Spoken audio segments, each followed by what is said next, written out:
वस्सलातु वस्सलामु अला मन कान नबिय्यु आदम बैनल माइ वत्तीन। क़ाल अल्लाहु तबारक व तआला फ़िल क़ुरानिल मजीद वल फ़ुरक़ानिल हमीद। या अय्युहल्लज़ीना आमनु तक़ुल्लाहा व कूनू मअस सादिक़ीन। सदक़ल्लाहुल अज़ीम, सदक़ा सादिक़ुल मस्दूक़ अलैहि सलातो व तस्लीम। इन्नल्लाह व मलाइकतहु युसल्लूना अलन नबी या अय्युहल्लज़ीना आमनू सल्लु अलैहि व सल्लिमू तस्लीमा। अल्लाहुम्मा सल्लि अला सय्यिदिना मौलाना शफीअना व हबीबना व तबीबना व नबियना व मौलाना मुहम्मदिन व अला आलिहि व अस्हाबिहि व अहलि बैतिहि व ज़ुर्रिय्यतिहि व बारिक वसल्लिम। सलातु व सलाम अलैका या रसूलल्लाह सल्लल्लाहु तआला अलैहि वसल्लम। तेरे गुलामों का नक्श कदम है राहे खुदा, तेरे गुलामों का नक्श कदम है राहे खुदा, वो क्या बहक सके जो ये सुराग लेके चले। आज की ये बहुत ही अज़ीमुशान कॉन्फ्रेंस जो उर्से महबूबुल औलिया हज़रत दाता महबूब शाह वली अलैहि रहमत व रिज़वान उनके उर्स पाक के मौके पर मुनक्किद की गई है, जिसमें आप और हम सब शरीक हैं। और मुझसे कबल बेहतरीन आपने नातिया कलाम समात फरमाया जनाब असद इकबाल साहब से। उसके बाद एक बेहतरीन खिताब भी हुआ और इन सब पे सोने पे सुहागा हजरत नकीब अहले सुन्नत हजरत मौलाना मोहम्मद आसिफ रज़ा साहब मद्दज़िल्लहु आली, उनकी निज़ामत और नियाबत। और बिलाशुबा बिला मुबालगा मैं याद करता हूँ कि इस वक्त हिंदुस्तान में निज़ामत के हवाले से जो नाम हज़रत मौलाना आसिफ साहब किबला का है, बल्कि नाम ही नहीं बल्कि अभी मामला ये है कि लोग उनसे निज़ामत के आदाब, निज़ामत का तरीका, निज़ामत का ढंग सीखते हैं। इसमें कोई मुबालगा नहीं है। मैंने बहुत जलसों में देखा है कि कई लोग उनकी कॉपी करते हैं। और अगर रूम में आप बैठे आवाज़ सुने तो कई बार मेरे साथ ऐसा हुआ है कि इतना हूबहू अंदाज लोग अपना लेते हैं। अच्छों की नकल भी अच्छी होती है, आपको बतौर मजम्मत नहीं तारीफी अंदाज में बयान करना, ये खूबी है कि किसी को अंदाज को आदमी तभी अपनाता है जब उससे मुतासिर होता है। तो रूम में मैं बैठा हूँ, आवाज आती है तो मैं कई बार पूछता हूँ बानिया ने जलसा से कि आसिफ प्रतापगढ़ी आए हुए, कहते नहीं वो नहीं है साहब फुला है। अरे उनका आवाज तो बिल्कुल वैसी लग रही है, अंदाज भी वही है। तो लोग कॉपी करते हैं। तो यकीनन ये आला हज़रत का फैज़ है, हुज़ूर ताजुश शरिया का उनका फैज़ है। जहाँ तक मेरा गुमान है ताजुश शरिया से ही मुरीद है, ये पीरो मुर्शिद का उनके फैज़ व करम है।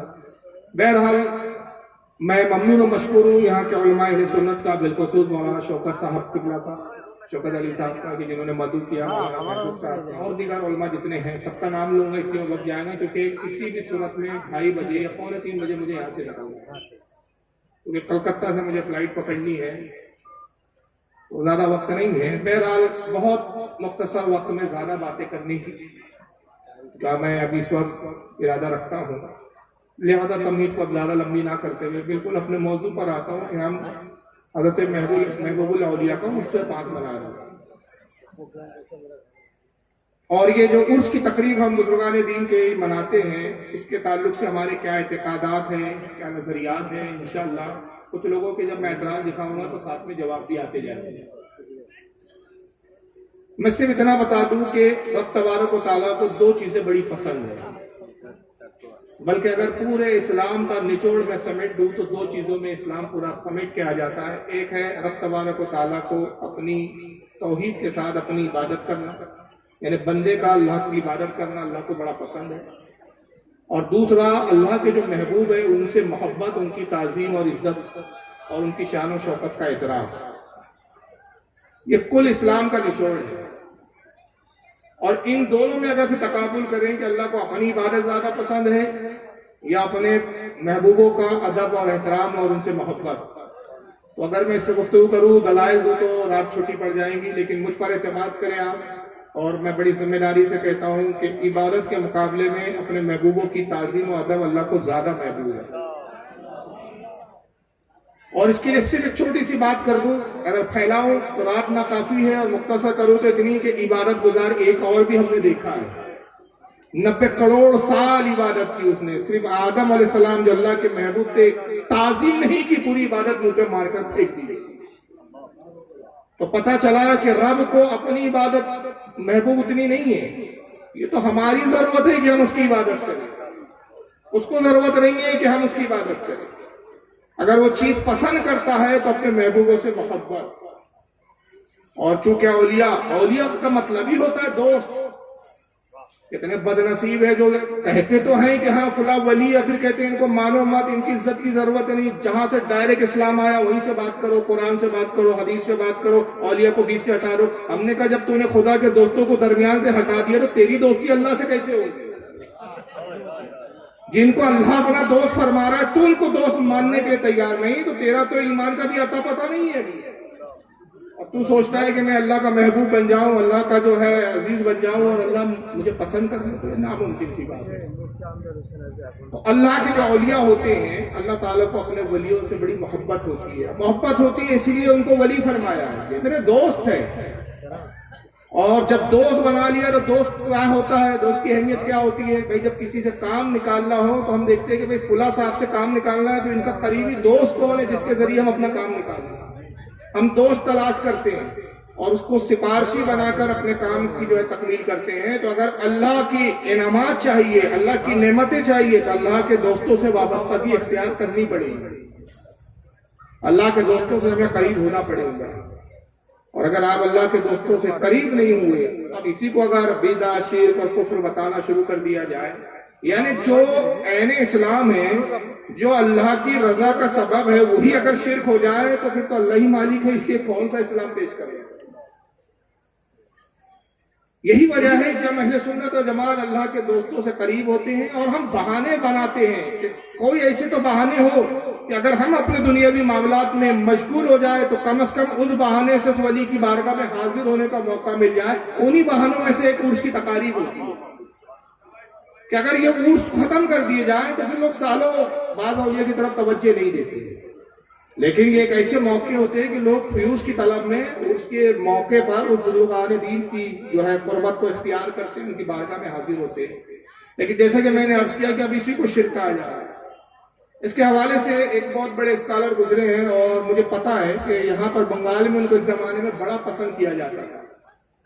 अब ये अलग बात है कि वो इस वक्त जो है मुल्क बदर हो चुके हैं या वो खुद ही फरार हो चुके हैं। मेरा इशारा समझ गए होंगे, जाकिर नाइक साहब।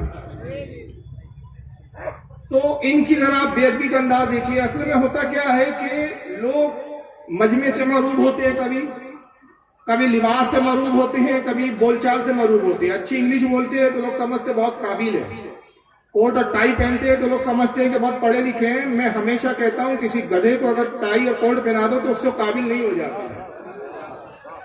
और अगर हमारे अहले सुन्नत का कोई आलिम दीन, इल्म का कोई हिमालय हो, सादा लिबास में बैठा है तो उससे वो जाहिल और अनपढ़ नहीं हो जाता। आदमी जब तक बोलता नहीं है ऐब हुनर खुलते नहीं है। तो जाकिर नाइक को हमने देखा कि जब भी मुंह खोलता है तो पता चलता है कि एक जाहिल गधे को टाई और कोट पहनाकर स्टेज पे खड़ा कर दिया, जिसको न दीन का पता है बेचारे को, न शरई इस्तिलाहात के बारे में जिसको कुछ मालूमात, न उस बेचारे को जो है बुजुर्गान दीन के बारे में कुछ मालूमात। और नतीजा क्या होता है कि जिस तरह की वो बकवासें करता है, तो उसकी एक बकवास मैं आपको सुना रहा हूँ, जरा सुन ले आप। मज़ार को पूछना गलत है कि भोज का कल्चर जो है, ये कल्चर हमारे जिंदगी में आ जाता है। और हमारे बाप दादा पहले कहीं ना कहीं हिंदू तो होंगे, तो हमारे बाप दादा जाते थे मंदिर, तो अभी जा रहे हैं मज़ार में। आस्ते आस्ते तब्दीली आ रही। मज़ार 3-4 उनकी जहालतें हैं। पहला कहते हैं मज़ार को पूजना गलत है। याद रखिए, इस फिरके की आदत होती है कि पहले एक झूठा इल्जाम गढ़ते हैं ये, और उसके बाद फिर ये सफाई देने बैठ जाते हैं। ये मैं खास पॉइंट की बात बता रहा हूं। जो चीज आप करते नहीं पहले वो गढ़ेंगे। मतलब आपने कभी चोरी की नहीं मगर कहेंगे चोरी करना बुरा है। भाई हमें चोरी करने की बुराई पर कोई एतराज नहीं है, पहले ये तो बताओ चोर है कौन। आप चोर का पता नहीं बताते हो, चोरी की मजम्मतें सुना रहे हैं 2-2 घंटे। आप कहते हैं मजार को पूजना गलत है, तो ये भी तो बताइए कि मजार को पूजता कौन है। ये पूरा मजमा जो हजरत उर्स महबूबुल औलिया के इस उर्स पाक में हाजिर हुआ, मैं बड़ी जिम्मेदारी से कहता हूँ एक भी शख्स ऐसा नहीं मिलेगा जो खड़े होकर कहे कि हाँ मैं मजार को पूज कर आ रहा। अभी सरकार गरीब नवाज का उर्स पाक चल रहा है, ये पूरा महीना ही हुजूर गरीब नवाज का। लोग हाजिर हुए, मैंने किसी को नहीं देखा कि बारगाह गरीब नवाज में कोई गया और गरीब नवाज की मजार की पूजा शुरू कर दी और कहना शुरू कर दिया ओ नमो नमो मोइनुद्दीन चिश्ती, आरती उतार रहा हो, घंटा बजा रहा, हमने तो नहीं देखा।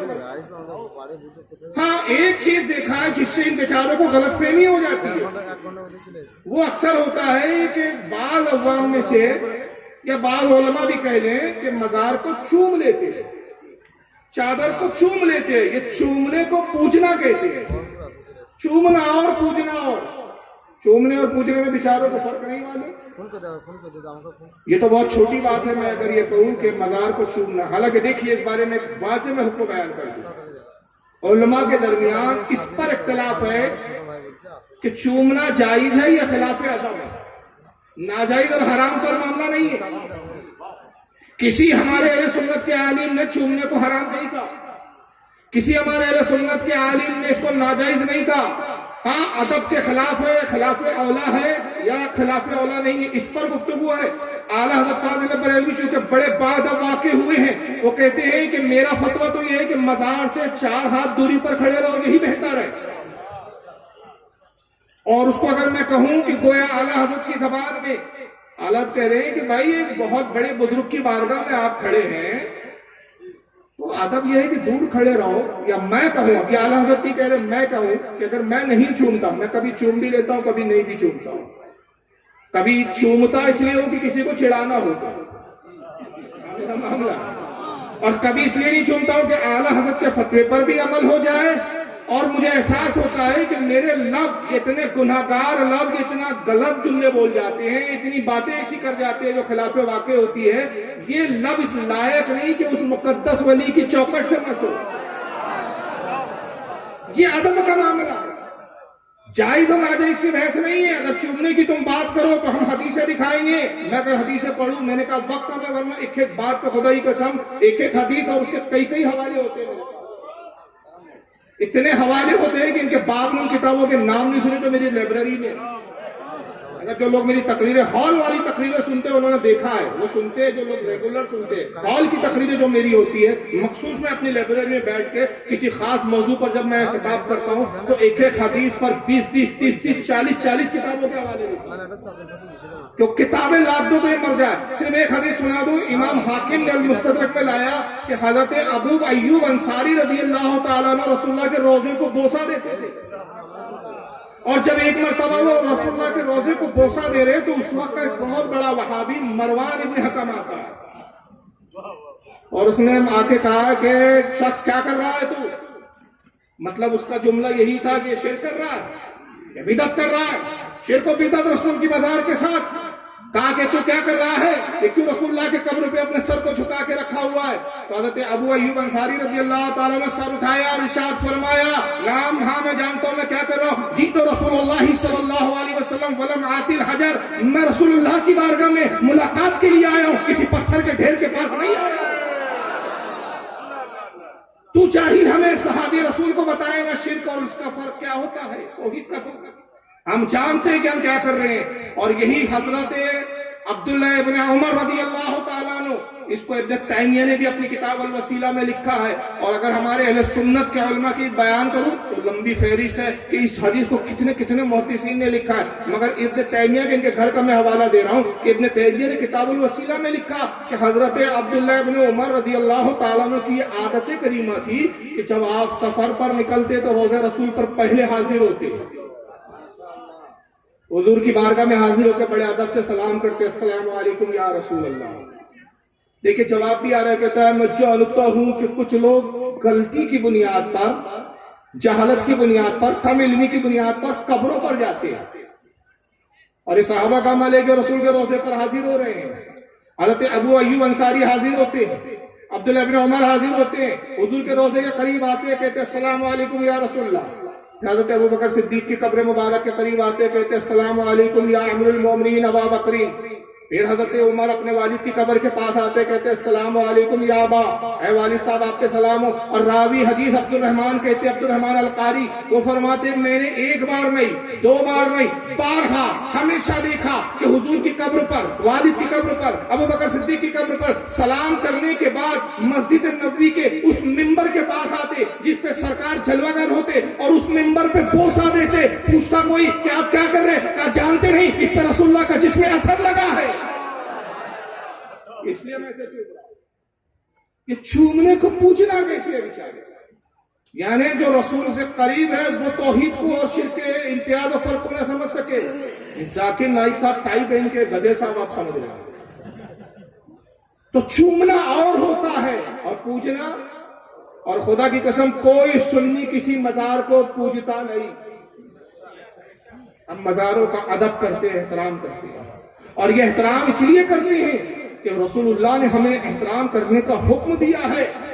सुनाने अबू दाऊद की हदीस है, हज़रत इब्ने हज़म, अब्दुल्लाह इब्ने हज़म कहते हैं मैं एक कब्र से टेक लगा के बैठा था, हुजूर ने देखा, जलाल में फरमाया इब्ने हज़म हट, न तू साहिब कब्र को तकलीफ दे, न साहिब कब्र तुझे तकलीफ दे।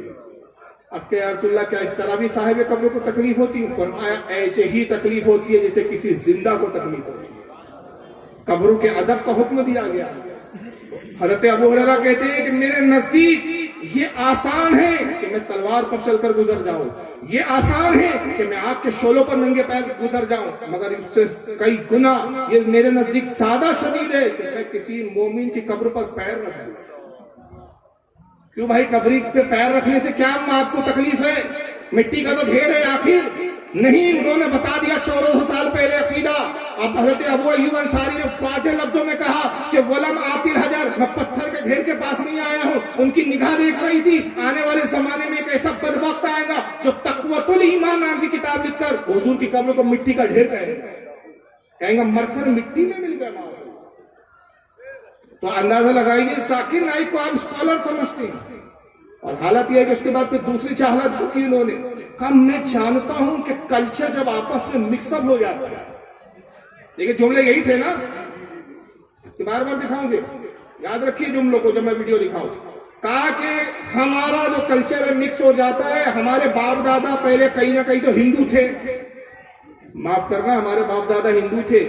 हो सकता है कि मेरे बाप दादा गरीब नवाज के हाथ पर इस्लाम कबूल करे हो, दाता के बस लाहौरी के हाथ पर इस्लाम कबूल करे हो। अरे हमारा इस्लाम तो इतना पुख्ता, इतना मुस्तहकम और इतना अजीज है कि दुनिया में जितने इलाकों में मुबल्लिगीन गए, सहाबा गए तबलीग के लिए, ताबईन गए तबलीग के लिए, तबे ताबईन गए तबलीग के लिए, औलिया गए तबलीग के लिए, जिन जिन इलाकों में जो जाने वाले मुबल्लिगीन तबलीग के लिए गए अपनी मर्जी से गए। लेकिन हमारा ईमान हुआ है कि जो रसूल को पसंद था कि कोई आने वाला जब ईमान देने आया तो वो खुद अपनी मर्जी से नहीं आया, आका ने भेजा। जाओ मोइनुद्दीन, हिंदुस्तान के लोगों का ईमान मुझे बहुत पसंद है, जाओ इस्लाम फैलाओ, जाओ इस्लाम की तबलीग करो। तो हमारा इस्लाम वो है कि जिसको इस्लाम के साथ भेजा गया, जिसने इस्लाम में हमें दाखिल किया, हमारे इस्लाम पर, हमारी सुन्नियत पर, हमारे इत्काद पर कोई रसूलुल्लाह की मोहर लगी।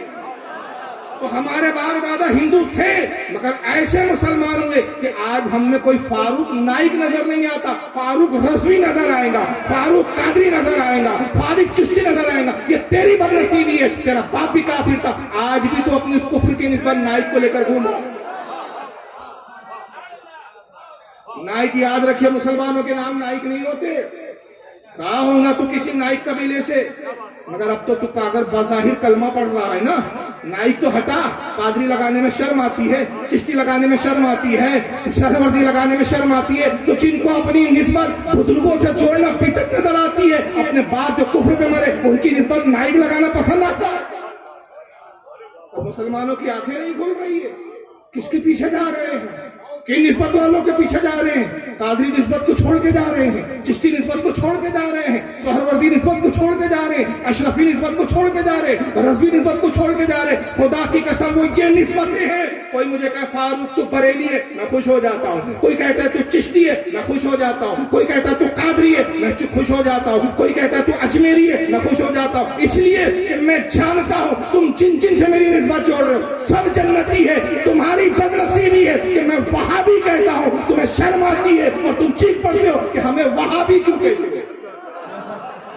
तुम्हें खुद एहसास है इस बात का कि तुम्हारा बाप मोहम्मद इब्न अब्दुल वहाब नजीब कहाँ है और तुमने कहाँ जाने वाले हो, क्योंकि कुरान ने फैसला सुना दिया। ये मेरा फैसला नहीं है, याद रखिए, कुरान का फैसला है। अल्लाह फरमाता है यौम नादू कुल्लु उनासिम बिइमामिहिम, हश्र के दिन को याद करो जब हम तुम्हें तुम्हारे पेशवा के साथ बुलाएंगे। तुमने अब्दुल वहाब नजी को पेशवा बुलाया, उसके साथ हमें बुलाया जाएगा। तुमने इस्माइल दहलवी को पेशवा बनाया, उसके साथ बुलाया जाएगा। खुदा की कसम हमने पेशवा गौसे आजम को बनाया, गरीब नवाज को बनाया, मखदूम सिन्हा को बनाया, आला हज़रत को बनाया। जिसके साथ भी हमें बुलाया जाएगा हमारी जिंदगी कामयाब है।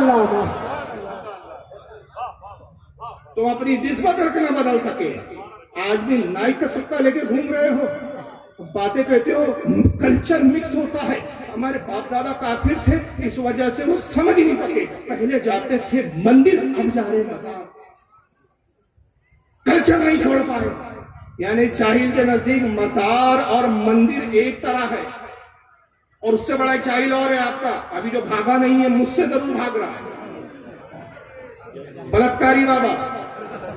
इसका जो फेल है, हम किसी के ऐब बताने के कायल नहीं, मगर अल्लाह के रसूल की हदीस है कि फाजिर के ऐब बयान करो ताकि लोग उससे बचे।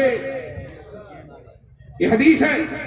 मैं चर्चिस की बात कर रहा हूँ, वीडियो दिखाने से माजरत, क्योंकि बात मुझे दूसरी और नहीं कुछ दिखाना है। ये बातें मैं कई तकरीरों में बयान कर चुका हूँ, लोगों ने देखा है। जबानी सुना देता, उससे बड़ा जाहिल मौलवी चर्चिस, वो कहता है कि मंदिर में और मजार में कोई फर्क नहीं।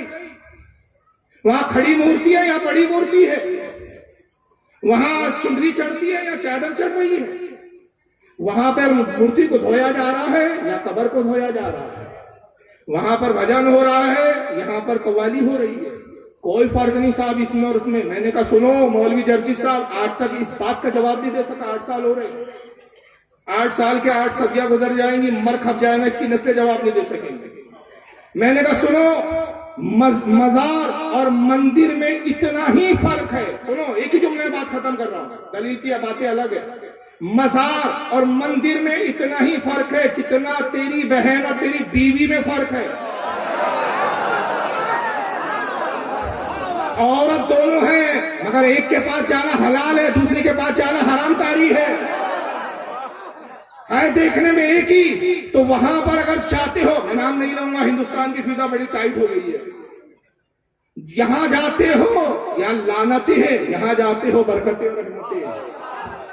जहां ये हो वहां लानतें उतरती है, और ये जहां होते, अरे ये हो तो क्या कहना, ये जहां हो ये ना हो, और इनका जिक्र कहीं भी हो तो इंदा जिक्र सालिहीन तनज़्ज़लुर रहमा, जहां सालिहीन का जिक्र होता है वहां रहमत उतरती है। इनके जिक्र से जब रहमत उतरती है तो ये जहां खुद मौजूद हो वहां कितनी रहमतें उतरी, अंदाजा नहीं लगा सकते आप।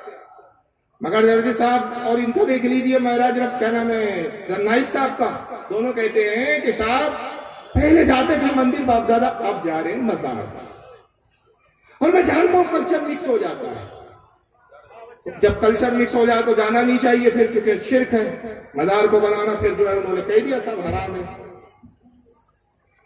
मैं इसके जवाब में सिर्फ एक बात अर्ज करता हूं, मजार पर जाना शिर्क तो बहुत दूर की बात है, रसूलुल्लाह की सुन्नत है, और सुन्नत शिर्क हो सकती है। जो शिर्क खत्म करने आया हो उसका फेल शिर्क हो सकता है। जो तसव्वुर करे, मैं कहता हूं वो काफिर है।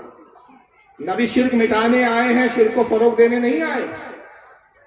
आका सल्लल्लाहु अलैहि वसल्लम की सुन्नत कैसी है, असहाबे बद्र की कब्रों पर, मजारों पर गए सरकार, असहाबे ओहद की कब्रों पर गए। अरे यहाँ तो गए, एक मौका तो वो था कि मैं हैरान हो गया कि या रसूलल्लाह इतना अहम मौका, वहां भी आप मजार पे जा रहे हैं। वो मौका था कि खुदा ने बुलवाया, यही मेराज का मौका है, यही रजब का मौका है, यही वो महीना है जब आका को बुलाया गया, यही रजबुल मुरज्जब, आका को अल्लाह ने बुलाया। हुजूर दीदार खुदा के लिए जा रहे हैं। मगर एक मकाम पर हजरत जिब्रील रोक के कहते हैं कि फिया मकाम ठहर जाइए, जिब्रील अल्लाह से मिलना है। मैं इसको ये पेश करता हूं, अभी फिलहाल ताज शरिया पर्दा फरमा गया, लेकिन अभी आप तस्वुर की दुनिया में जाए और समझे कि अभी हयात है, और हमारा अकीदा है कि हयात है, हर वली हर बुजुर्ग हयात है, लेकिन जाहिरी हयात है। मान लीजिए कि वो मैं बंगाल आया और पता चला कि कुछ ही दूर पर, थोड़े ही 2-4 किलोमीटर दूर हुजूर ताज शरिया का कयाम है। उनको भी पता चला कि भाई फारूक रजवी साहब बंगाल आए हुए, तो उन्होंने अपने खादिम को भेजा, कहा कि देखो फारूक भी आए हुए, जाओ उनको इत्तला दो कि कुछ काम है, कुछ बातचीत करना है, कुछ मशवरा करना है, कुछ बातें सुनाना है, कुछ नसीहत करनी है, बुला लो। अब अंदाजा लगाइए, हुजूर ताज शरिया जैसी शख्सियत मुझे बुलाएंगी तो मेरे जाने की रफ्तार का आलम क्या होगा। बुलाने वाली शख्सियत बहुत अजीब, अल्लाह की बारगाह में जाना था, इसलिए तो बुराक लाई गई है कि रफ्तार तेज हो, ताखिर ना हो। अब मैं निकला हूँ ताज शरीफ के मिलने के लिए, रास्ते में मौलाना शौकत अली साहब मिल गए, फारूक साहब रुके 10 मिनट बात नहीं, अभी नहीं, वापसी में बात करूंगा, अभी ताज शरीफ से आगे बढ़े। मौलाना महबूब अली साहब मिल गए, मौलाना महबूब साहब ने कहा अरे फारूक साहब एक बात करनी है, रुकिए। मैं कहा नहीं भाई अभी नहीं, सारी बातें बाद में, खाना पीना नाश्ता सब बाद में। ताज शरिया ने बोला ताखिर ना हो, मगर क्या बात है कि रसूलुल्लाह जाते हैं और जा रहे हैं तो रोक दिया जिब्रील ने, आते वक्त नहीं रोका, जाते वक्त रोका है, और रोक के कहा या रसूलुल्लाह मोहम्मद रुक जाइए। तो हुजूर ने इरशाद फरमाया जिब्रील यहाँ क्यों रुकवाया, मैं तो अपने रब के दीदार का मुतलाशी हूँ, अपने रब के दीदार में मगन हूँ, उसी का मुतलाशी, उसी की तमन्ना में मैं सफर तेजी से कर रहा हूँ, यहाँ क्यों रुकवाया। कहा या रसूलुल्लाह इसलिए रुक जाइए कि ये मूसा की कब्र ज़ियारत कर लीजिए। और आका ने सिर्फ इतना नहीं कहा, सही मुस्लिम की हदीस है, कोई माइकल आली इस हदीस को चैलेंज नहीं कर सकता, क्योंकि सियासत्ता का बड़ा उनके जो है सवाल रहता है, सियासत्ता से हदीस दिखाओ, सियासत्ता से हदीस दिखाओ। तो सही मुस्लिम की सही हदीस है, उर्दू ने सिर्फ इतना नहीं कहा कि मैं मूसा की कब्र पर आया, दुआ की और चला गया, नहीं, बता दिया कि साहिब कब्र की कैफियत क्या होती है, साहिब कब्र का मकाम क्या होता है, नेक जो कब्रों में होते हैं उनका दर्जा और उनका मकाम और उनकी अजमत क्या होती है। आका फरमाते मरर तो अला कब्र मूसा वह कायम युसल्ली, जब मैं मूसा की कब्र पर पहुंचा तो मैंने देखा मूसा अपनी कब्र में खड़े हैं और नमाज पढ़ रहे हैं।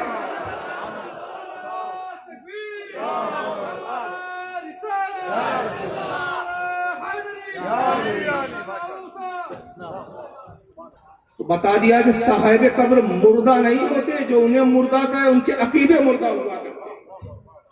साहिब कब्र अल्लाह के जो नेक होते हैं, औलिया होते हैं, अंबिया होते हैं, अपनी कब्रों में हयात होते हैं, नमाज पढ़ते हैं। और ये हद तवातुर तक पहुंची है रिवायत, हद तवातुर तक। इस पर मुस्तकिल एक रिसाला इमाम बहकी ने लिखा, और अल्हम्दुलिल्लाह मैंने उसको तकारीज के साथ का तर्जुमा किया, इंटरनेट पे रिसाला मौजूद है, जाके देख लो, उसका नाम है हयातुल अंबिया, नेट पे मौजूद है, मुस्तकिल छपा भी रज़ा अकेडमी ने छपा है।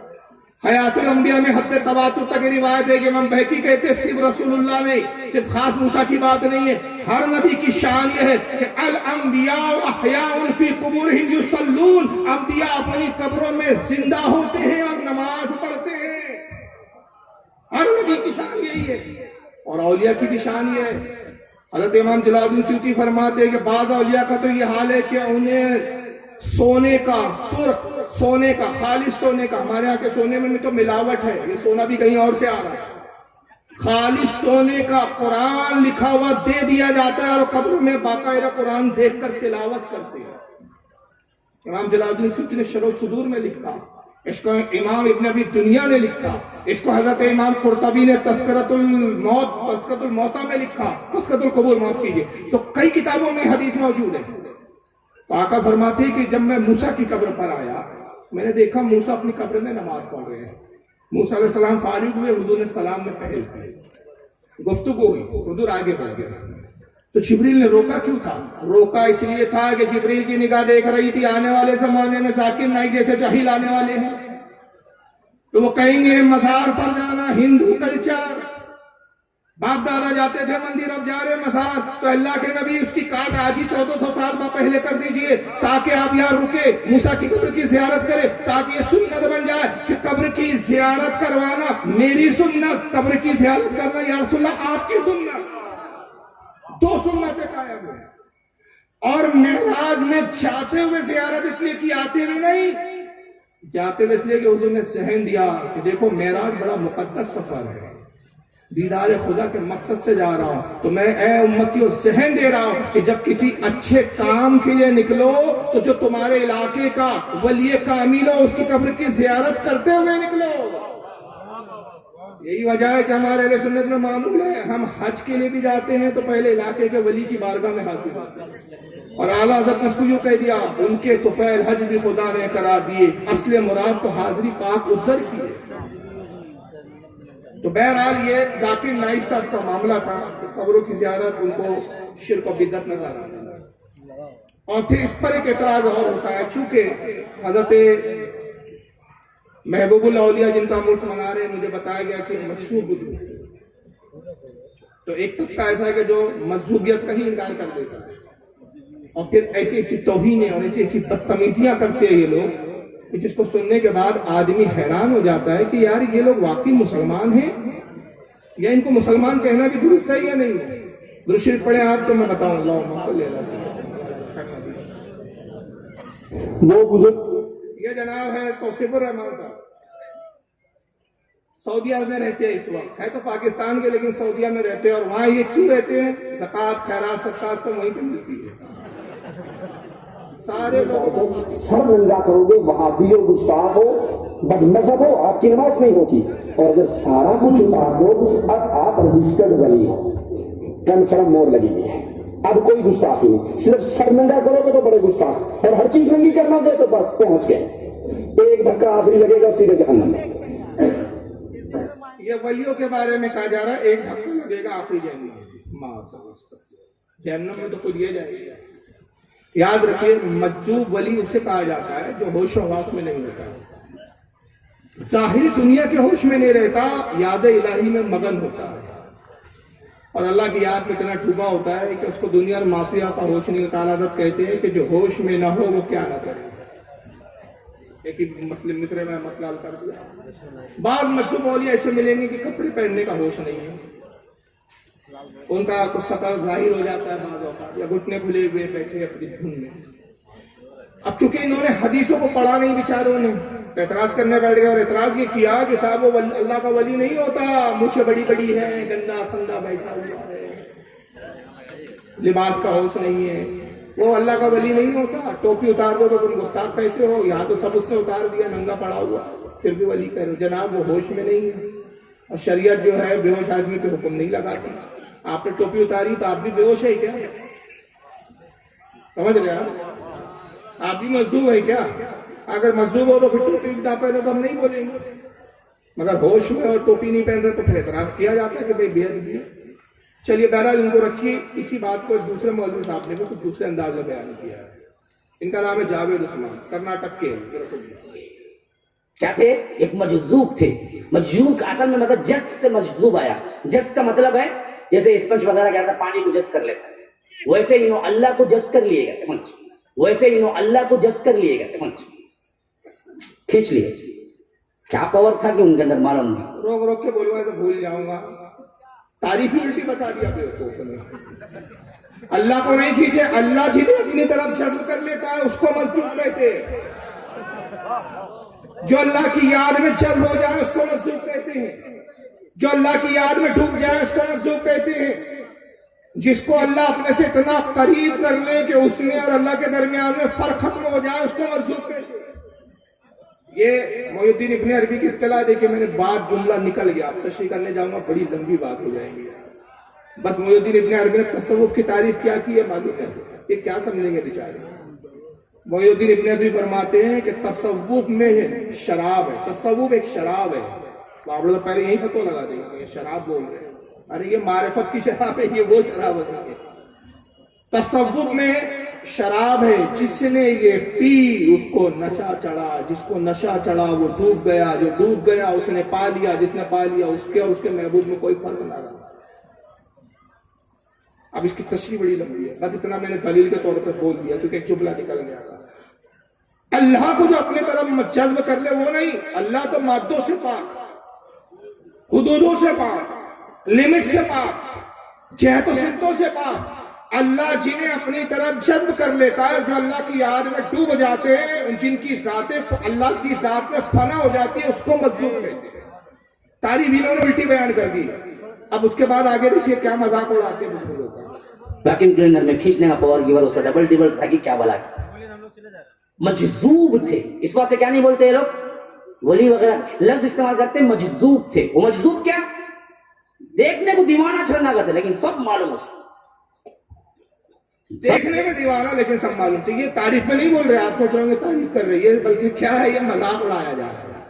क्या कर रहे हैं, ये मजाक उड़ा रहे हैं। आइए मजजूब का जिक्र कहां मैं बताता हूं आपको, सही मुस्लिम के अंदर है, देख लीजिए स्क्रीन पे, और इन्हीं के घर की छपी हुई दिखा रहा हूं।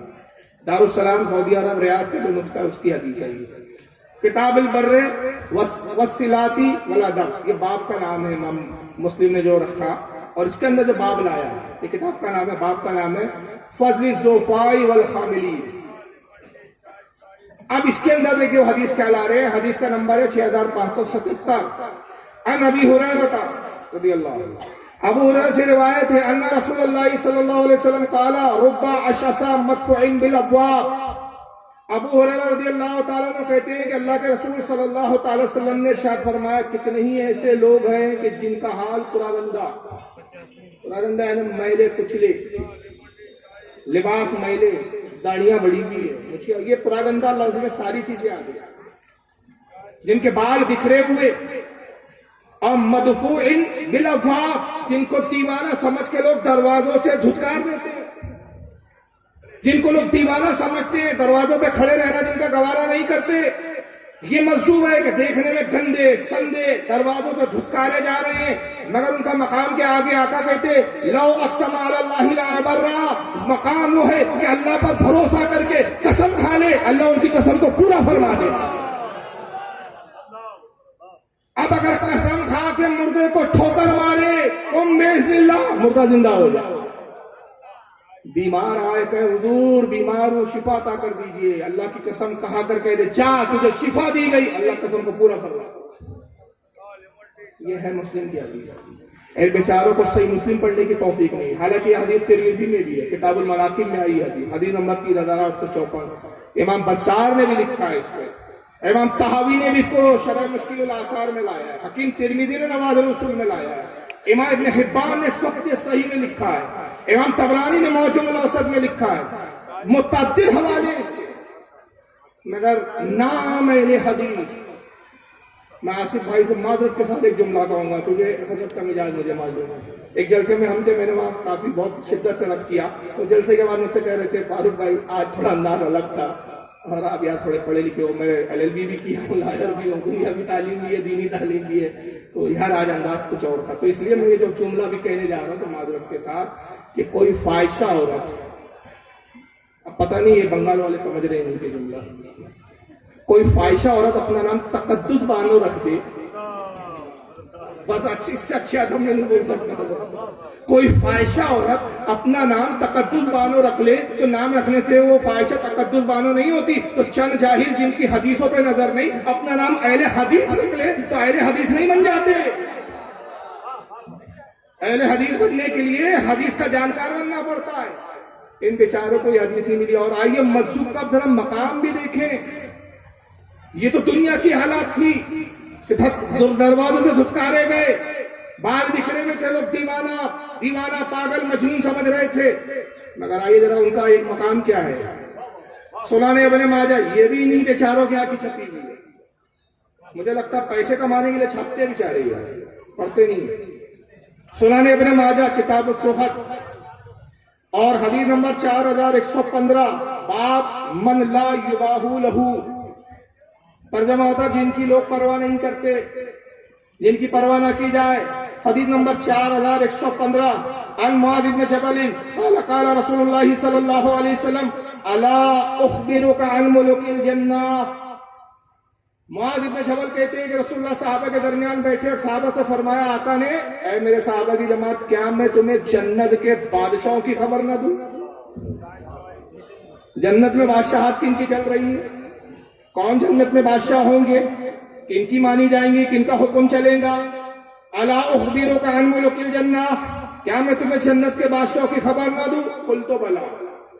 साहबा ने अर्ज किया अल्लाह के नबी जरूर जन्नत के बादशाहों के बारे में बताया। काला रजुल ज़ईफ़ुन, कहा जन्नत के बादशाह वो होंगे कि दुनिया में तुम देखो होंगे तो सही कमजोर, मुस्तज़अफ़ुन, नातवा हड्डियां दिख रही है, जिस्म का पेट धंसा हुआ, ज़ूतिमरैन, लिबास फटे पुराने बोसीदा, लिबास पुराने बोसीदा, ला युबाहु लहू, जिनकी लोग परवाह नहीं करते, लोग दीवाना पागल मजनून समझते हैं। ला अक़समा अलल्लाहि ला अबर्रा, मगर मकाम वही है कि अल्लाह पर एतमाद करके कसम खा ले, अल्लाह उनकी कसम को पूरा करेगा। ये हदीस का शायद इस जुमले पे आपने तवज्जो नहीं दी, जन्नत के बादशाह। इस हदीस को समझाने के लिए बस एक छोटा सा वाक्य बताऊंगा। बगदाद का माहौल है, हारून रशीद खलीफा वक़्त है, बेगम जुबैदा के साथ सैर के लिए निकलते हैं। वक्त का एक दीवाना मजदूब रेत के टीले पर बैठा हुआ है, रेत की झोपड़ियां बना रहा है। दुनिया बहलुल दाना कहती है, नाम बहलुल दाना, हरकतें नादानों की तरह। ला युबाहु लहू, लोग परवाह नहीं करते, शहर से बाहर। पूरी हदीस का जोग्राफिया उसी में आ गया। ज़ईफ़ुल, कमजोर भी नजर आते हैं, मुस्तज़अफ़ुन, नातवा है, ज़ूतिमरैन, लिबास फटे पुराने बोसीदा, लोग परवाह नहीं करते। बगदाद से बाहर रेत के टीलों पे बैठे हैं और वो रेत के तूदों को जमा करके झोपड़ियां बनाते हैं, छोटी छोटी झोपड़ियां बना के रखे। जुबैदा ने देखा बग्गी में सैर कर रहे हैं, हारून रशीद से कहती है कि बग्गी रुकवा दीजिए। बग्गी रुकी गई, जुबैदा उतरती है। उस वक्त की टनटनाहट सुननी थी जुबैदा। आने के बाद बुजुर्ग के करीब आई, सलाम किया, अस्सलाम वालेकुम। वो हजरत बुजुर्ग जो थे बहलुल दाना, अपने काम में मसरूफ है, बगैर सर उठाए जवाब दिया, वालेकुम अस्सलाम। मलिका कहती है हुजूर आप क्या कर रहे हैं? फरमाते हैं कि देख नहीं रही है, जन्नत के महल ताबीर कर रही है। तो जुबैदा खुश अकीदा थी, आज का वाबी होता कहते देखो पागल है ये, मट्टी के तूदे बना रहा है जो जमीन पर और जन्नत के महल बता रहा है इसको। लेकिन वो खुश अकीदा सुननी थी। कह लगी हुजूर जन्नत का महल मुझे भी अता कर दीजिए। जुबैदा फ्री में नहीं देंगे, अगर जन्नत का महल चाहिए तो खरीदना पड़ेगा। कहा हुजूर कीमत देने के लिए तैयार हो, बताएं क्या कीमत है? फरमाया 1 दिरहम, चांदी का 1 सिक्का।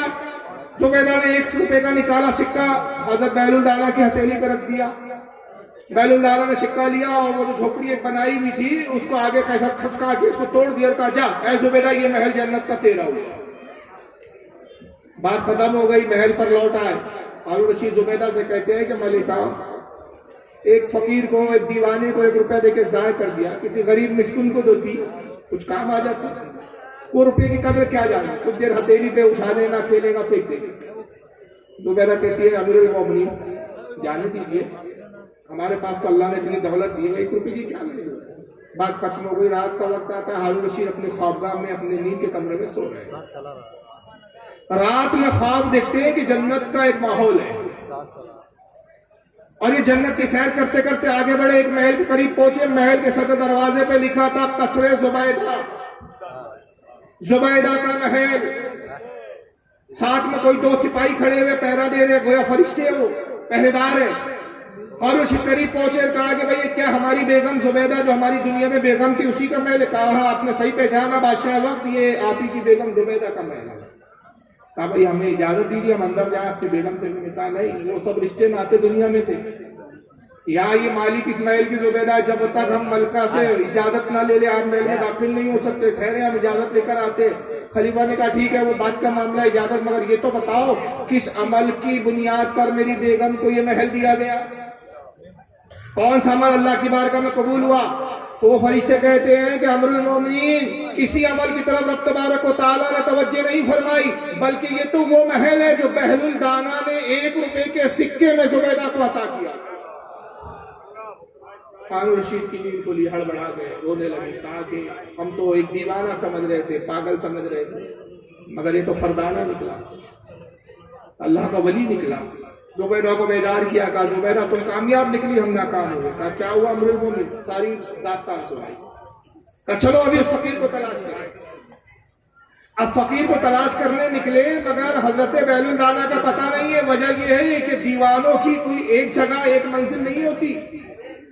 बल्कि मैं इस वक्त पे ऐसे मौके पे जुमला कहता हूं कि दीवाने वो होते हैं खुदा की याद के, ये दीवाने, ये मजदूबीन वो होते हैं ये जहां बैठते हैं वहां आबादियां बसा देते हैं, और जहां से नाराज होकर उड़ जाते हैं वहां से आबादियां वीरान हो जाया करती है।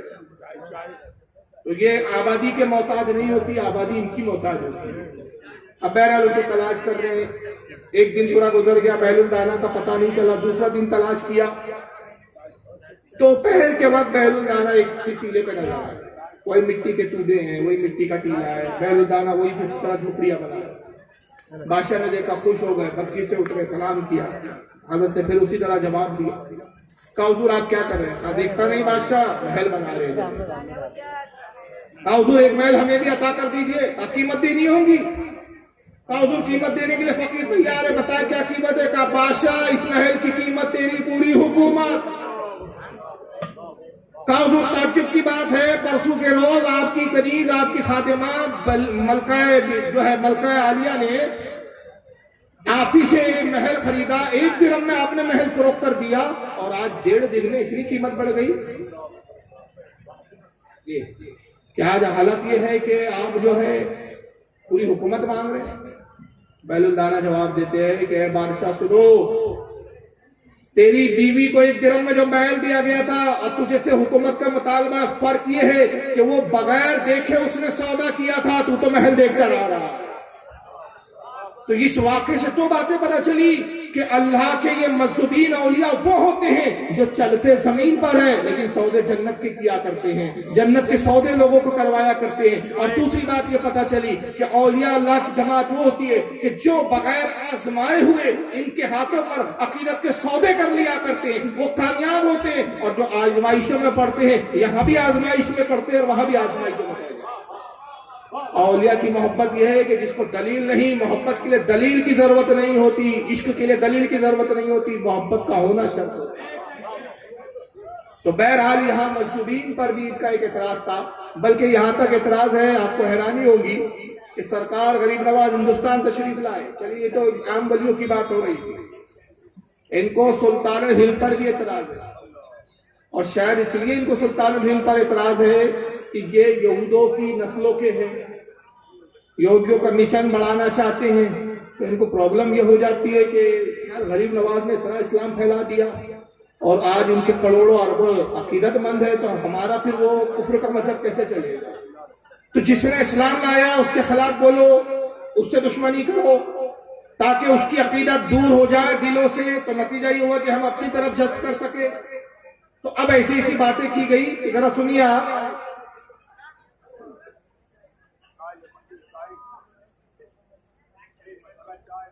ये एक साहब है जलालुद्दीन जो साबित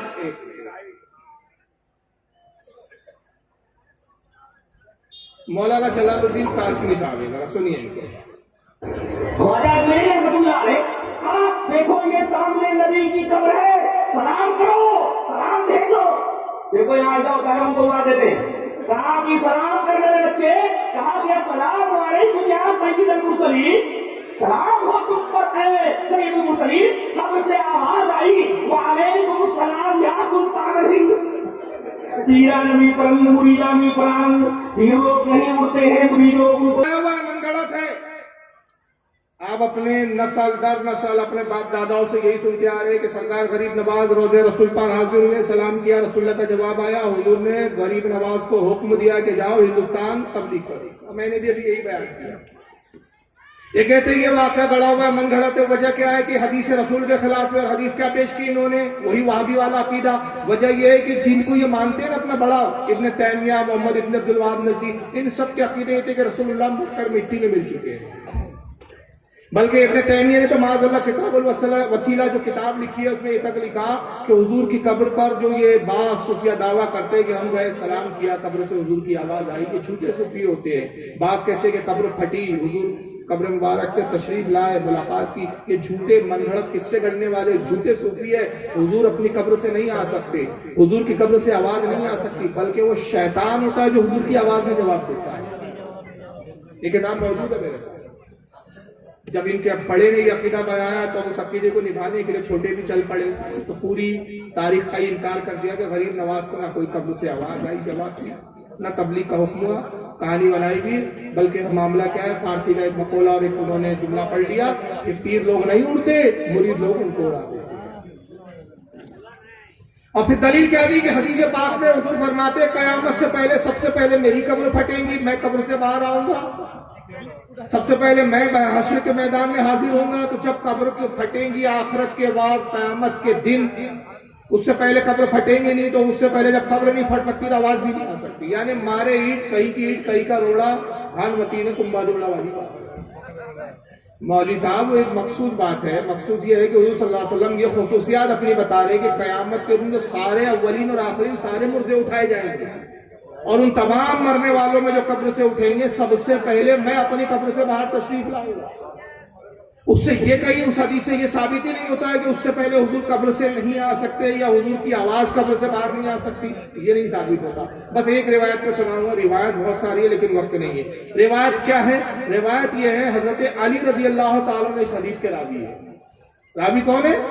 मौला कायनात। और हजरत अली कहते कि जब हजरत अबू बकर सिद्दीक के विसाल का वक्त आया तो अबू बकर सिद्दीक ने मुझे बुलाया और कहा कि अली मेरी वसीयत ये है कि जब मेरा इंतकाल हो जाए तो गुस्ल दिया जाए, कफन पहनाया जाए और मेरी ख्वाहिश है कि रसूलुल्लाह के रोज़े में मुझे दफन किया जाए, मगर हुजूर सल्लल्लाहु अलैहि वसल्लम से इसके लिए इजाजत तलब कर लेना।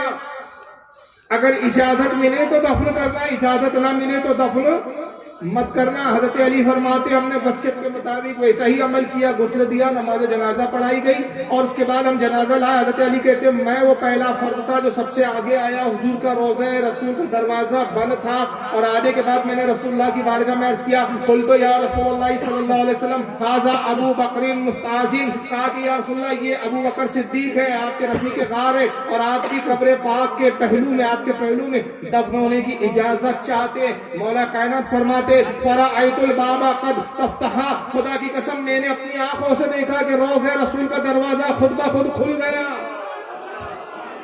और अभी सिर्फ दरवाजा नहीं खुला, वह समी तो यकूल, और मैंने ये सुना कि आका की आवाज आई। आका इरशाद फरमा रहे थे अदखिलुल हबीबा इला हबीबिही, हबीब को हबीब से मिला दो।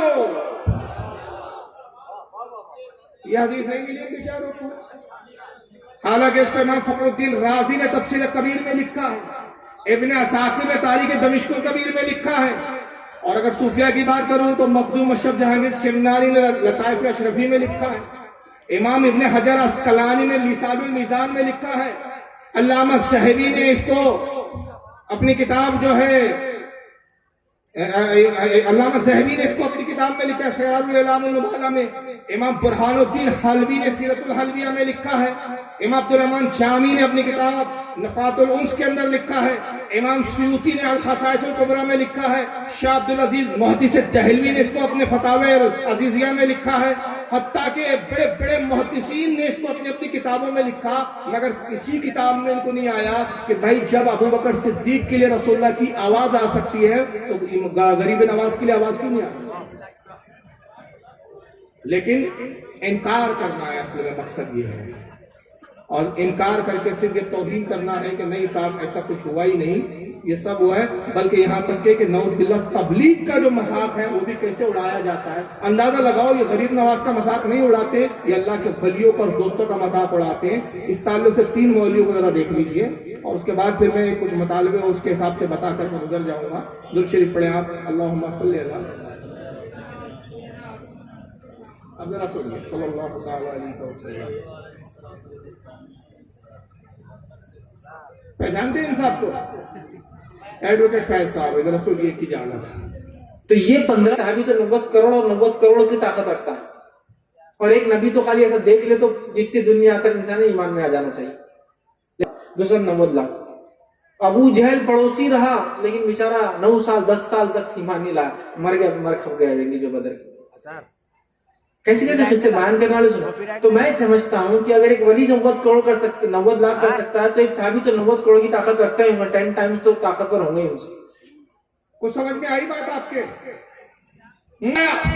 और तुमने कैसे कैसे किस्से कर लिए कि गरीब नवाज ने इधर सलाम फेरा तो 90 लाख लोग ही मान लिया, इधर सलाम फेरा तो 90 लाख। मैंने कहा ना कि वहां भी पहले गढ़ता और फिर दिफा करता है, जवाब देता है। तो लोगों को लगता है यार भाव यार वाकई सुन्नियों ने इस तरह किताबों में लिखा होगा, बेचारे कोट टाई पहन के बोल रहे, गलत थोड़ी बोल रहे है ना। लेकिन हमारे बेचारे भोले भाले सुनने को तौफीक ही नहीं होती है, पहले खुद अपने उलमा से पूछे कि क्या हमारा इस तरह का अकीदा है। अब इसको रखिए, यही बात एक दूसरे साहब ने जरा दूसरे अंदाज में कही, जरा सुनिए। मेराज रब्बानी साहब, जर्जी साहब, सुनिए। ख्वाजा पर लिखा है कि ख्वाजा साहब जब हिंदुस्तान में आए तो एकदम इस्लाम ऐसा फैला कि जब वो नमाज पढ़ते थे तो दाएं तरफ सलाम फेरते थे तो 90,000 आदमी मुसलमान हो जाते थे, और बाएं तरफ सलाम फेरते थे तो 90,000 आदमी मुसलमान हो जाते थे। मैंने बहुत गौर किया कि 90,000 दाएं 90,000 बाएं, कितने हो गए? 1,80,000। सुन्नतें छोड़ दो, नफिल छोड़ दो, सिर्फ फर्ज छोड़ दो, चलो 5 वक्त की नमाज में कितने हो गए? जो 1,80,000 एक टाइम में हो रहे हैं, 90,000 1,80,000, तो 1 पंचे 5 और 8 पंचे 40, 4 लाख, 5 और 4 कितने हो गए? 9 लाख। एक दिन में 9 लाख आदमी। ख्वाजा साहब की करामत देखो, एक दिन में कितने हो गए? 9 लाख। और मोहम्मद रसूलुल्लाह 13 साल पत्थर खाए, मक्के में पिटे, मार खाए, लोग मजबूर कर दे और निकले और हिजरत करके मदीना जाए। तो इस 13 साल की कड़ी मेहनत में कितने लोग इस्लाम लाए। जब जंगे बदर हुई तो सब जोड़े गए, बच्चे भी, बूढ़े भी, जवान भी। जब सब जोड़े गए तो लड़ने वालों की तादाद थी 313। मेरे भाइयों, ये 13 साल की मेहनत तो 313 या एक दिन में 9 लाख। ये पूरा कैलकुलेशन मीन मुंशी जी बैठ गए लेकर कि एक सलाम फेरा तो 90,000 इधर, दूसरा सलाम फेरा तो 90,000 इधर, 5 वक्त की नमाजें, इतने सलाम, उतनी लाख, एक दिन में 9 लाख, तो एक महीने में ये वगैरह वगैरह वगैरह। और फिर उसका तकाबुल सीधा कहाँ कर दिया कि रसूलुल्लाह सल्लल्लाहु अलैहि वसल्लम ने इतने पत्थर खाए, इतने जुल्म सितम बर्दाश्त किए, हुजूर की तबलीग पर इतने लोग ईमान नहीं लाए, मगर गरीब नवाज सलाम फेर रहे तो लाए। और किताब का नाम क्या है?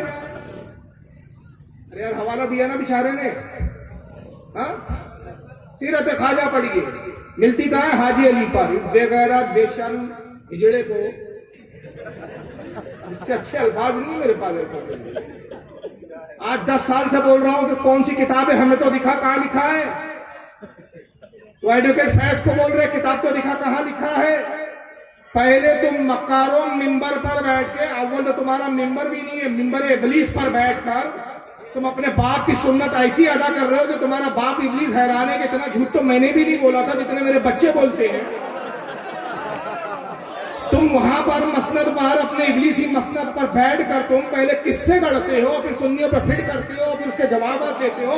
मैं चैलेंज करता हूं, किस माई के लाल ने दूध पिया? कोई वहाबी पहले ये बताए हमारे कौन से मोतमद, मुस्तनद, मोतबर, किस आलिम ने गरीब नवाज की जो सवालें लिखी उसमें कहां लिखा कि इधर सलाम फेरा तो 90,000 और इधर सलाम फेरा तो 90,000? किस किताब में? पहले हवाला तो दो, किताब तो दिखाओ।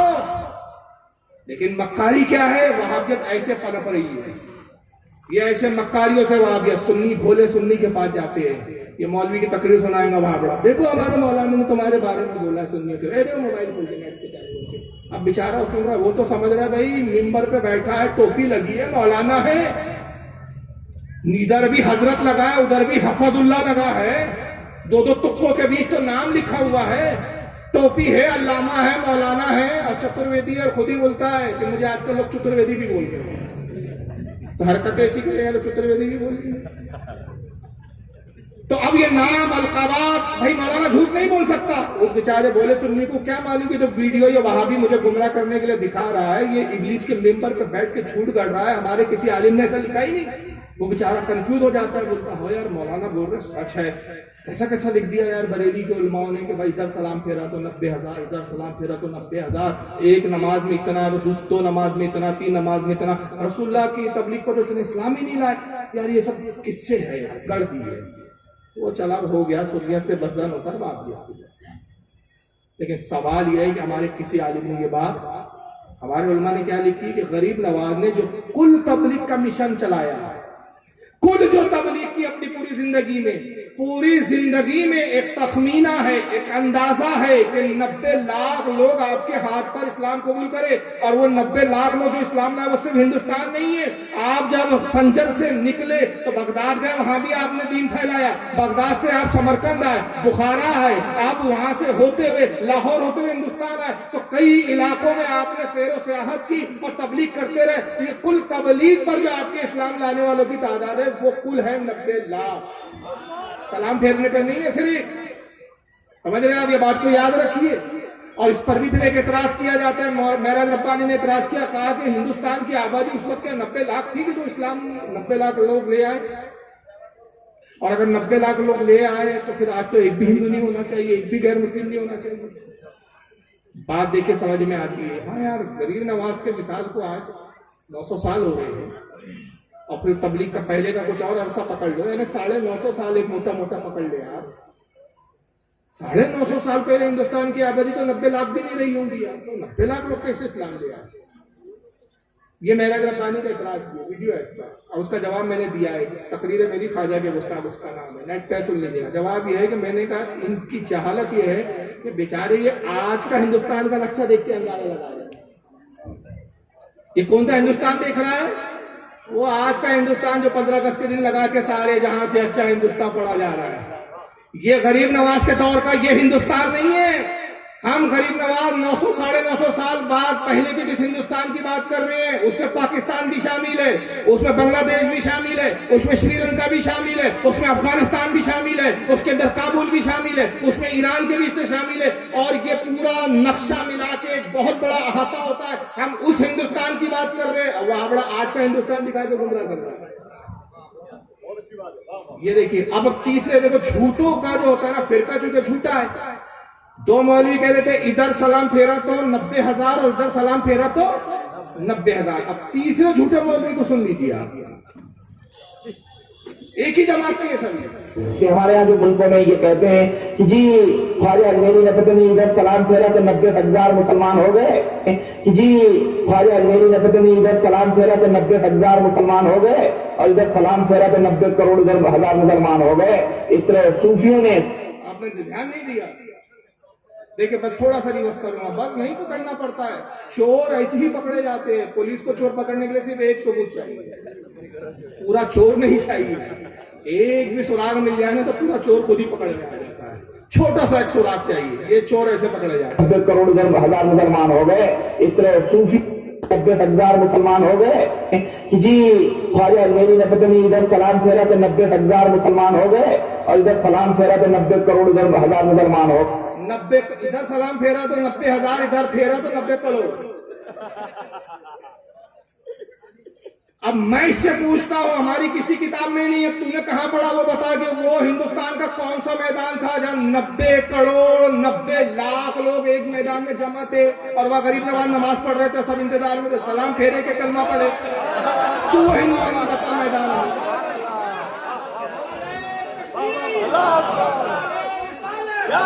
हमारी किताबों में नहीं है।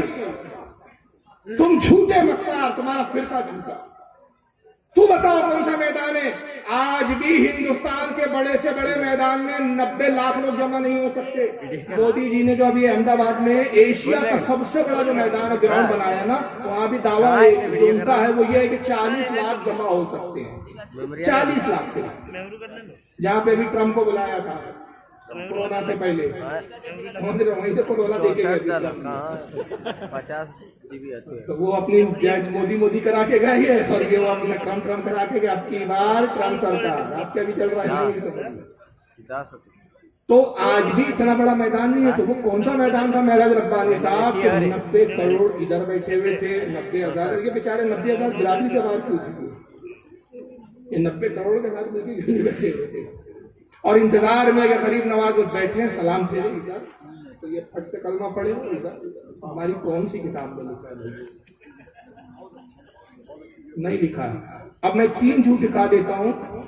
दिखाना बहुत चाहता था, वक्त मुझे 3.5 घंटा चाहिए था, लेकिन अब क्या करें कि जलसे की मजबूरियां हैं, तो और भी मुकर्रीरीन हैं, और अभी अल्हम्दुलिल्लाह और भी शोरा को आपको सुनना है। लेकिन बस ये 3 झूठ मैं इसलिए सुनाता हूँ अक्सर जलसों में ये समझने के लिए इतना बड़ा सबूत है कि इसके बाद मैं कहता हूं कि वहाबियत को समझने के लिए किसी तकरीर की हाजत ही नहीं। आप दुरुस्त से पढ़े तो मैं निकालता हूँ। अल्लाहुम्मा सल्ली अला सय्यिदना।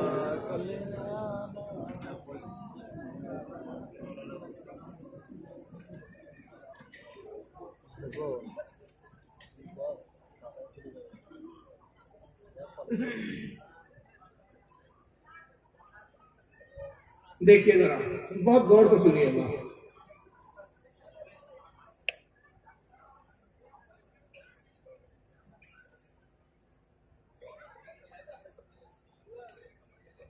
एक ही जमात के पहला मौलवी और इसी सुन, ये वीडियो आपने इससे पहले भी कई तकरीरों में सुना होगा, लेकिन अब जो मैं इसके बाद दिखाऊंगा वो है, लेकिन उससे ये ना दिखाऊंगा तो समझ में नहीं। 81 सा पेपर देखेंगे, लिखा हुआ है गौसे आजम दस्तगीर। अब दस्तगीर का माना देखिए क्या लिखा हुआ है। बड़े पीर साहब ने अल्लाह से कहा कि दिखाओ ये सातों आसमान तूने कैसे बनाए। मैं ये दिखलाना चाहता हूं शिर्क के नुकसानात क्या हैं। जब शिर्क इंसानी जिंदगी में आता है तो ये अल्लाह के मकाम और मर्तबे को किस तरह घटाता है। बड़े पीर साहब अल्लाह से कह रहे हैं, गौसे पाक अब्दुल कादिर जिलानी, के मुझे दिखलाओ ये सातों आसमान तूने कैसे बनाए। अल्लाह ताला इनको लेके चला। पहला आसमान देखा, का बिल्कुल ठीक। दूसरा देखा, कहा मुस्तहसन, अच्छा है। तीसरे को भी पास कर दिया। चौथे आसमान पर जब अल्लाह पहुंचा तो उसको भी पास करा। बड़े पीर साहब का पैर नहीं फिसला, मैं बोलने में गलती नहीं कर रहा हूं, अल्लाह का पैर फिसला और छठे आसमान से अल्लाह गिरा और वो गिरकर नीचे चौथे आसमान पर आया। बड़े पीर साहब ने अपना दाहिना हाथ बढ़ाया और अल्लाह को खींच लिया, पकड़ के उनको उठा लिया। गिरने से, जमीन पर आने से उनको रोक लिया, हाथ पकड़ा और उनको खींचा और ऊपर चढ़ा लिया।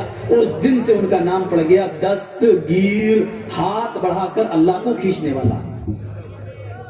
ये बहरहाल ये एक किताब है जिन्होंने ये झूठ देख रहे ना कितना झूठ, और उल्टा हमको कह रहे हैं कि हम झूठे किससे गढ़ रहे हैं। खुद ही झूठी किताबें बयान करें। एक किताब का नाम लिया था सीरत गौसे पाक, एक किताब आती है, और एक इसकी वीडियो मैंने पहले दिखाया सीरत ख्वाजा।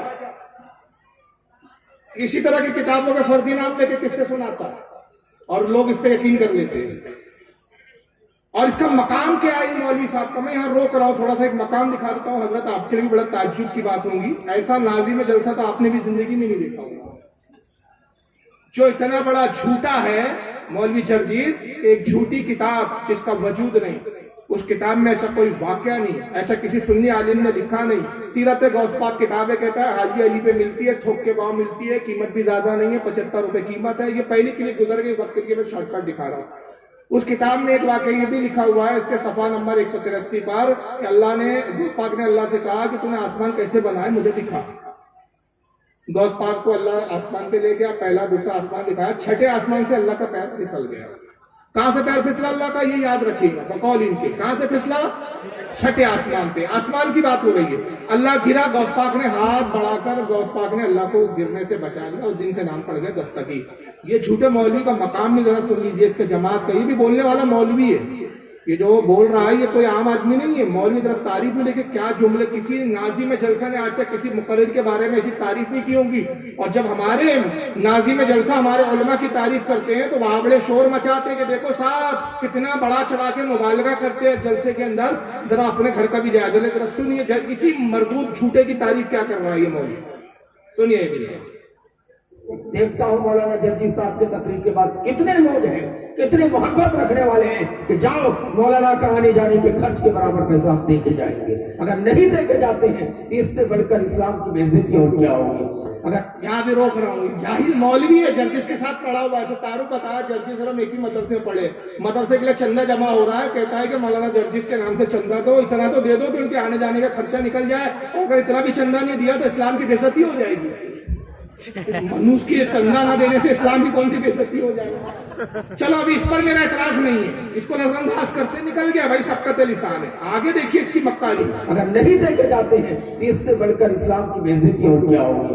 अगर लॉकडाउन के बाद बिहार की धरती में पहला प्रोग्राम, ये जुमला बता रहा है, ये प्रोग्राम अभी लेटेस्ट आया है।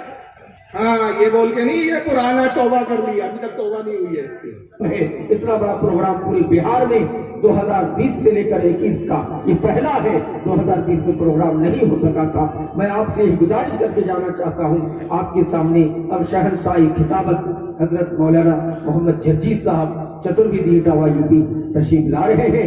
आप हजरात उनकी तकरीर को बड़ी दिलजमी, हल्ला न करें, शोरगुल न करें, बड़ी शांति के साथ उनकी तकरीर को सुनें। इनकी तकरीर को सुनने के लिए पूरे अरब व अजब पूरे भारत के अंदर अल्लाह ने ऐसी तकरीर का मलका दी है कि अल्लाह का शुक्र है कि किसी भी मजहब में, किसी भी मसलक में इतने अच्छे, इतने बड़े और इतनी कम उम्र में ऐसा खतीब अभी हिंदुस्तान पे नजर नहीं आ रहा है। हिंदुस्तान पाकिस्तान में एक पर एक खतीब तो है, लेकिन सब और इसी जबान पे मिठास और मलका अता की है कि पूरी दुनिया में एक तकरीर का धूम मचाया है। कुछ लोगों ने तो यहाँ तक मुबारकबाद की है कि हजरत आदम के बाद आज तक की तारीख में मौलाना जर्जी जैसे खतीब ही दिखाई नहीं मिलता है, सबूत भी नहीं मिलता है। सुन रहे, रोक दिया मैंने।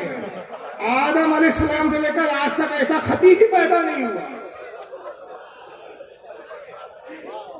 क्या मक्कार कौम है यार, ये बेगैरती की हद है। इसलिए इनकी माँ ने दूध नहीं पिलाया मेरे सामने बैठे, पीछे भौंकते। तस्वुर कीजिए, बड़े बड़े अंबिया गुजरे हैं।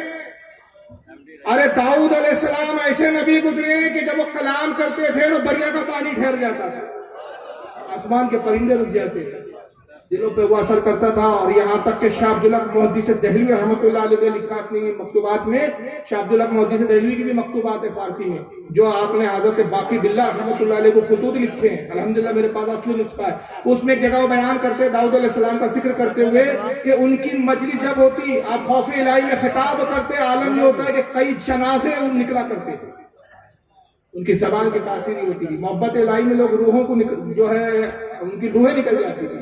उनको ख्याल हुआ हज़रत दाऊद अलैहिस्सलाम को, यार मेरे वाज की वजह से लोगों का इंतकाल हो रहा है, तो उन्होंने वाज कहना कम कर दिया।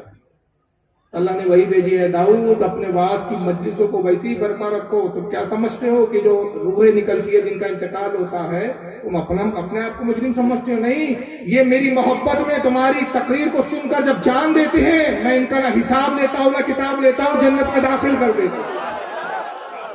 ये वो खतीब थे, मौलाए कायनात की फसाहत और बलागत। मेरे पास एक खुतबा है, अल्हम्दुलिल्लाह मैंने मुहर्रम में दिखाया भी एक जलसे में इंदौर के, एक खुतबा है। हजरत अबू बकर सिद्दीक, हजरत उमर बैठे थे मस्जिद नबवी में, और गुफ्तगू ये हो रही है कि अरबी जबान में अलिफ ऐसा एक लफ्ज हुर्फ है, इसके इस्तेमाल के बगैर कलाम करना मुश्किल है। और है ना, अलिफ आता ही है, या तो पढ़ने में आएगा, नहीं तो कम अज कम साकिन जरूर है। अरबी में अलीफ के बगैर कलाम करना मुश्किल है। ये गुफ्तगू हो रही है, मौला कायनात तशरीफ लाते हैं, कहा कि अमीरुल मोमिनीन हज़रत अबू बकर का दौरे खिलाफत है, आप किस बात पर गुफ्तगू कर रहे हैं? कहा हमें गुफ्तगू ये हो रही है कि अलीफ एक ऐसा हुर्फ है कि जिसके बगैर कलाम करना नामुमकिन है। आप मिंबर पर आए, तवील खुतबा इरशाद फरमाया, खुतबा किताब में मौजूद है, और अली की करामत ये कि सारा खुतबा वो इरशाद फरमाया जिसमें अलीफ का इस्तेमाल ही नहीं। वो खुतबा मेरे पास है अल्हम्दुलिल्लाह, मैं दिखाया भी हूँ जलसे में स्क्रीन पे। अंदाजा लगाइए ऐसे ऐसे खुतबा और खतीब गुजरे हैं। तो सल्लल्लाहु अलैहि वसल्लम फरमाते हैं, अबू मूसा अशअरी हुए कि जिसकी जबान पर सकीना बोल, ये फटीचर बलात्कारी, ये बलात्कारी बाबू इतने बड़े खतीब हैं कि आदम अलैहिस्सलाम से लेकर अब तक ऐसा खतीब पैदा नहीं हुआ। ये बेगैरत बाजू में बैठा हुआ है, ये इनकार नहीं कर रहा कि मौलाना क्या बोल रहे हो, तौबा करो। तुमने कितने नबियों की तौहीन की, कितने सहाबा की तौहीन की। और ये वो खतीब है, वाकई मैं कहता हूं, मैं तस्लीम करता हूं कि हजरत आदम से लेकर अब तक ऐसा खतीब नहीं गुजरा, खिताबत में नहीं, झूठ के अंदर, कैसे से झूठ बोलता है। तो अभी एक झूठ आपने सुना, अब आगे के बीच में मैंने जिंदा नहीं वीडियो दिखा दिया। तो बात कहां चल रही थी हमारी कि गौसे आजम ने अल्लाह से कहा, आसमान दिखा, अल्लाह गिरा, छठे आसमान पर यह मामला हो रहा है। अब दूसरे मौलवी उसी जमात की तरफ से, ये जावेद उस्मानी सुनिए जरा। आपने दस्तगीर बहुत मशहूर है और लोग भी क्या है, बहुत से लोग दस्तगीर रखे हुए भी हैं। तो दस्तगीर है हाथ पकड़ने वाला। और ये लक़ब अब्दुल कादिर जिलानी को कैसे हुआ मालूम है आपको? इसके बारे में वाकया लिखते हैं। कहते हुए भी डर लगता है कि कहीं हमारे तौहीद में खलल ना आए, लेकिन इस अच्छा मकानी देखिए, झूठ बोल रहा है, बरसरे हिम्मत झूठ बोल रहा है। और पब्लिक पे देखिए रोक डालने के लिए जुमले कैसे, वाकया ऐसा है, बरेलियों ने ऐसा वाकया लिख दिया बरेलियों ने कि बयान करने में भी डर लग रहा है तौहीद में खलल ना आ जाए। जाहिल से कोई पूछे कुरान में मुशरिकीन की भी कलाम और उनकी भी बातों को नकल किया तो पढ़ने से क्या तौहीद में फर्क आ जाता है? अजीब मनती के कहाँ से पढ़ के आते पता नहीं, ये पागल खाने से पढ़ते हैं, कहाँ पढ़ते, कौन से जाहिल मौलवी होते हैं अल्लाह जाने। चलिए आगे सुनिए। जैसे नकल कर रहा हो ताकि तौहीद आपके जहनों में बैठ जाए। तो लोग लिखते हैं कि एक मर्तबा अल्लाह और अब्दुल कादिर जिलानी दोनों सैर को गए थे।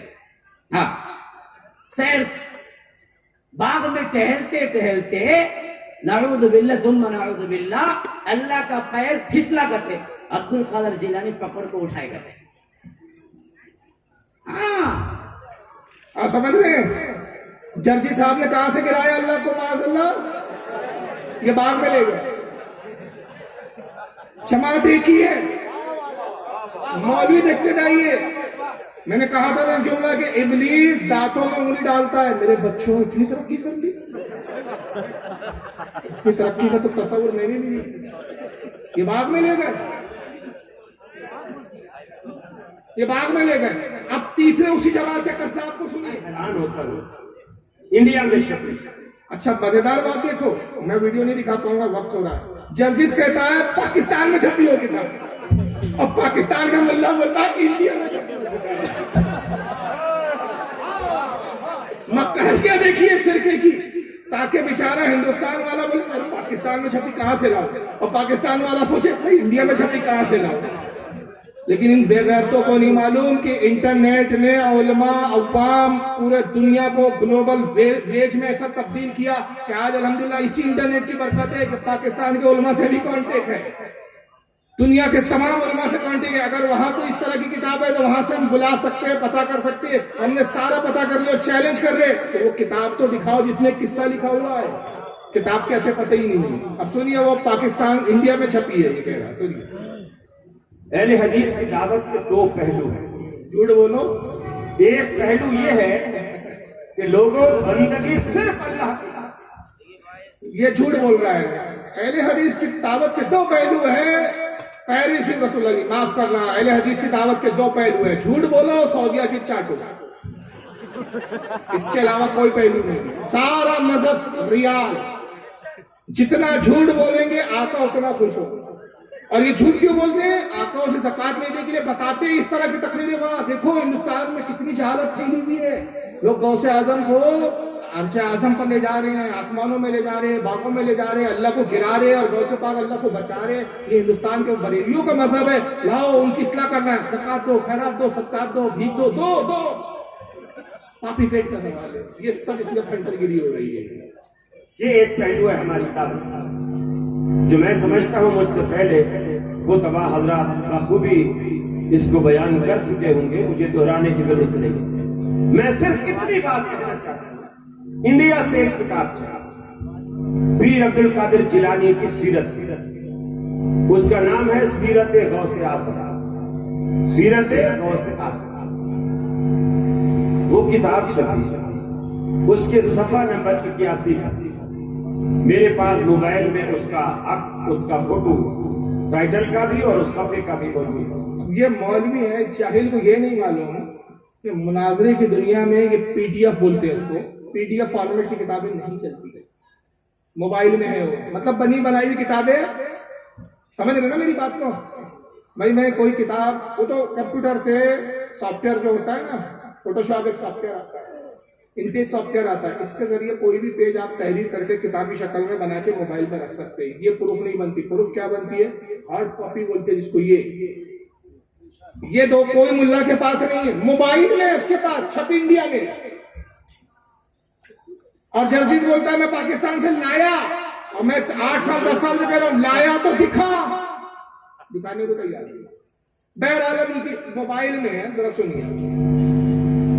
उसके सफा 81 पर पीर साहब की को जो हम दस्तगीर बोले कहते हैं, वो क्यों कहते हैं इसकी वजह तस्मीया लिखते हैं। कहते हैं कि अल्लाह ताला और पीर अब्दुल कादिर जिलानी दोनों जन्नत में सैर करते, दोनों जन्नत में सैर करते। आगे केले का छिलका, अल्लाह की नजर न पड़ी, पांव पड़ गए। केले के छिलके पर अल्लाह की नजर न पड़ी, पांव पड़ गए। फिर केले का छिलका क्या करता है वो तो आपको पता ही है।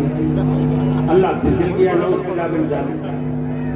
और पीर अब्दुल कादिर जिलानी चूंकि हाथ में हाथ दे के चल रहे थे जन्नत में, तो जब अल्लाह ताला नौज बिल्लाह फिसले तो पीर साहब ने फौरन हाथ खींच लिए, अल्लाह को गिरने से बचा, अल्लाह ताला को गिरने से बचा। तो अल्लाह ताला ने कहा, ऐ अब्दुल कादिर जिलानी, तूने हमारा हाथ पकड़कर हमें गिरने से बचाया है, जाओ आज से तुम्हारा लक़ब दस्तगीर। इब्लीस हैरान है कि बाल नोच रहा हूं। सोचो यार, एक छठे आसमान में ले गया, किताब हुई, किताब हुई, छठे आसमान में ले गया, दूसरा गार्डन में ले गया, उसकी अम्मी ने गार्डन बनाया था, माली उसका बाप था वहां का।